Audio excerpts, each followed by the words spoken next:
Hi, thanks for joining us for another episode of Patrons and Partnerships. Our guest today is Abigail Perret-Gentil, the founder and executive director of Grace Grows, a nonprofit which, in collaboration with Grace Marketplace, seeks to empower individuals who are experiencing homelessness or food insecurity through horticulture. This episode has been split into two parts. The first half was posted on May 12th and can be found anywhere you listen to podcasts.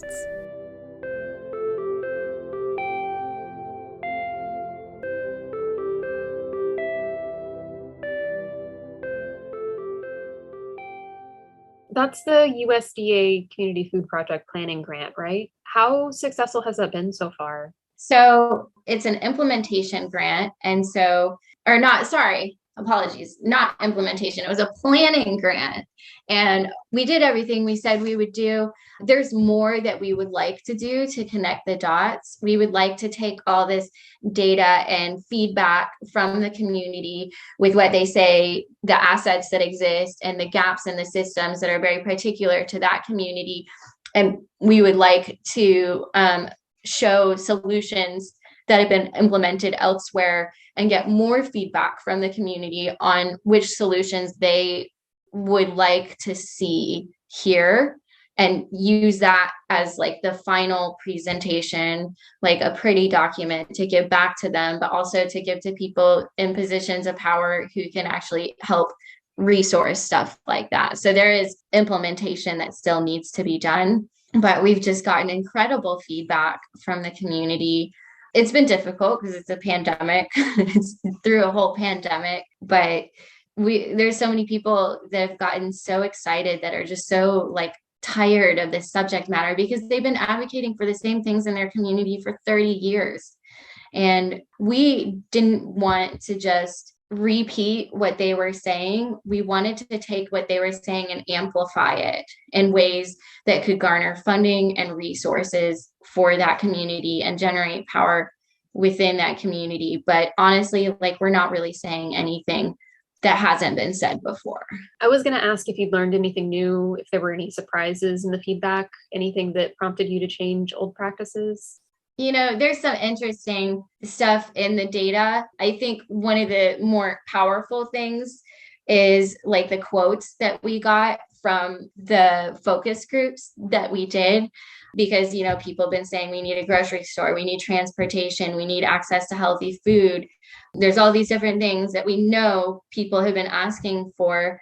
But when people really relate it conversationally, and we can give these quotes to elected officials and to other people, I think it really has a powerful effect.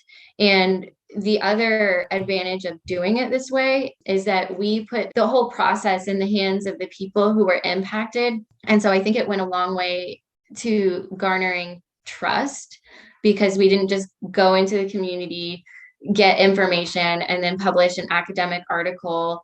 Like, we're in it for the long term, and we were in it to like take a step back and have people tell us how they wanted it to be done, and to like amplify that voice anywhere where we would be advocating. It's still in like the planning stage, right? Nothing has actually been implemented yet. Yeah, so we will be applying for an implementation grant, but even if we didn't get that implementation grant from the USDA, we plan on still pursuing.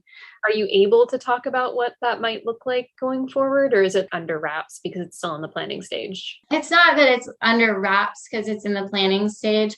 I just think that we need a little bit more feedback from the community, connecting those dots to the solutions. I just don't think it would be like ethical or responsible to kind of like pick something. And so even when I'm talking to elected officials and community leaders and stuff, I kind of have to explain that, we've done this work. We need help continuing this work. And this is what I see as the final piece of garnering that feedback, connecting the solutions to the disparities and all those logistical things that people outlined within our research process that we already did. Okay. And yeah, but I want them to, they are the ones to select the solutions. There's really cool stuff that's been done all around the country, but it's not in the hands of the people who are impacted. It's not sustainable. It's not respectful. Yeah. You don't want to just come in and impose an outside solution that might not even be what they're asking for. Yeah. So that's why I'm kind of hesitant to say, this is like the answer. We just need a little bit more information before we make some of those bigger decisions. Yeah.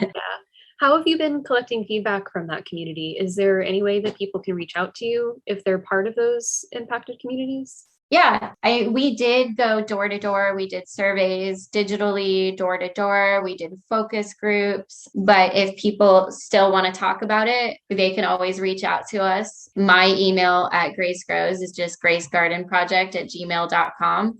I'm happy to have more conversations about that. You can also go to our website at gracegrowsgnb.com, and all our contact information is on there as well. Awesome. And related to that, how can people get involved with Grace Grows more generally? They can email and say what their interest is, but also we have community garden days every Sunday out at Grace Marketplace at the garden out there. It's a really good way to be able to interact with people eye to eye. We're out there 9:30 to 1 every Sunday.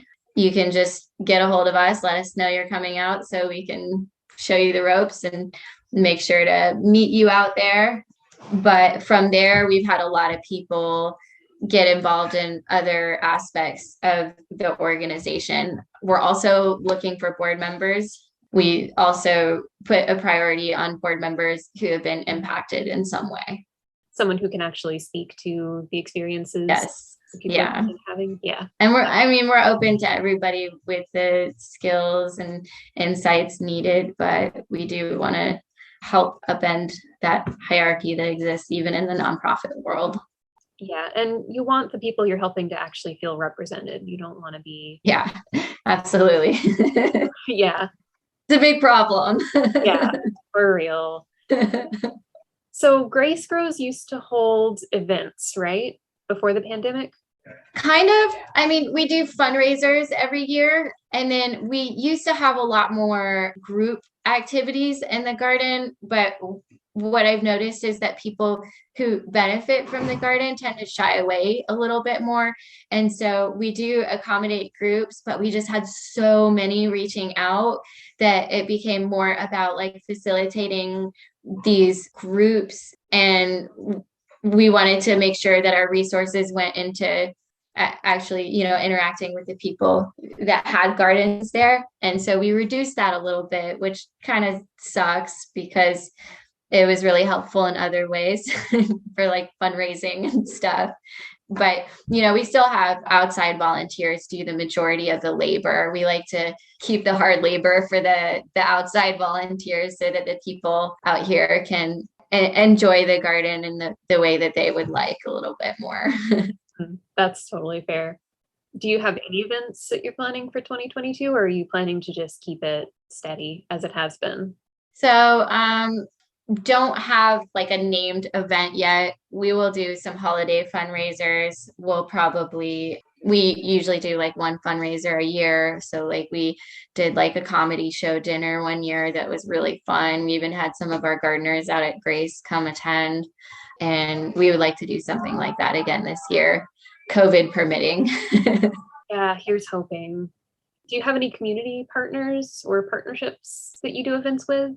Not really events, but we have organizations that really support our work that we collaborate with. We've collaborated with the University of Florida, multiple departments, the Doctor of Plant Medicine department for our empowerment program, and public health, family, youth, and community sciences for our community food projects grant.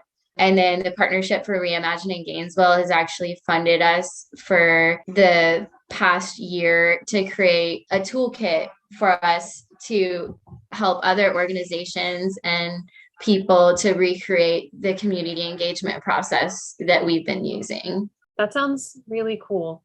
Was there anything else you'd like to talk about that we didn't cover? So I was going to answer that with talking more about being community driven and, not doing performative community engagement and being really equity driven.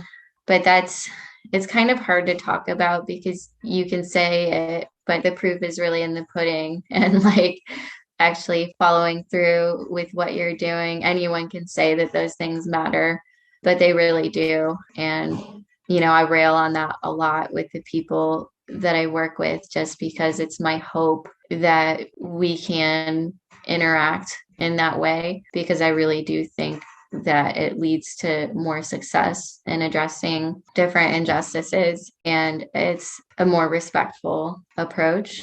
And people are tired. They've been asking for the same things and working towards those things for so long, and we need to honor that. And it is very easy to fall into sort of paternalistic approach to people who need help, and to think that just because they need help that they're helpless, which isn't true.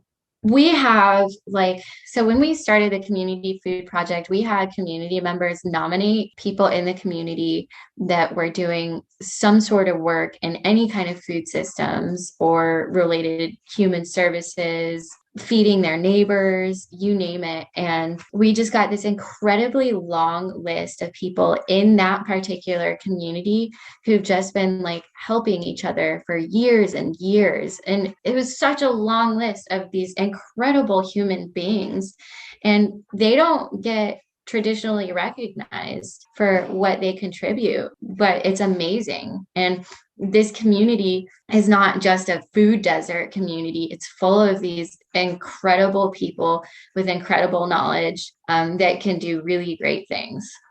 Yeah. I mean, here at Partnership, we have the food distribution every other Friday, roughly. And I can't tell you how many people I've spoken to who come to pick up food, and they aren't picking it up just for themselves. They're picking it up so that they can distribute it to their neighbors, to people they know who have a difficult time getting the groceries that they need.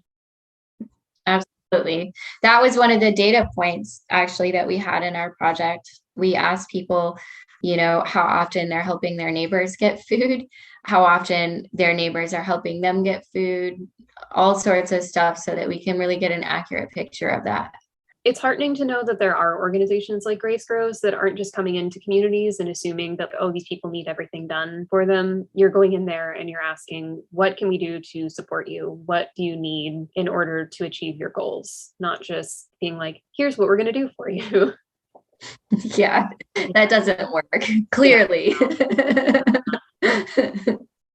Abigail, thank you so much for taking the time to talk to us today. The work that Grace does is amazing. And the work that Grace Grows does is amazing. Thank you. Thanks for having us. Yeah. It was nice to meet you. It was nice to meet you too. Have a good day. Enjoy the weather. I will. Bye.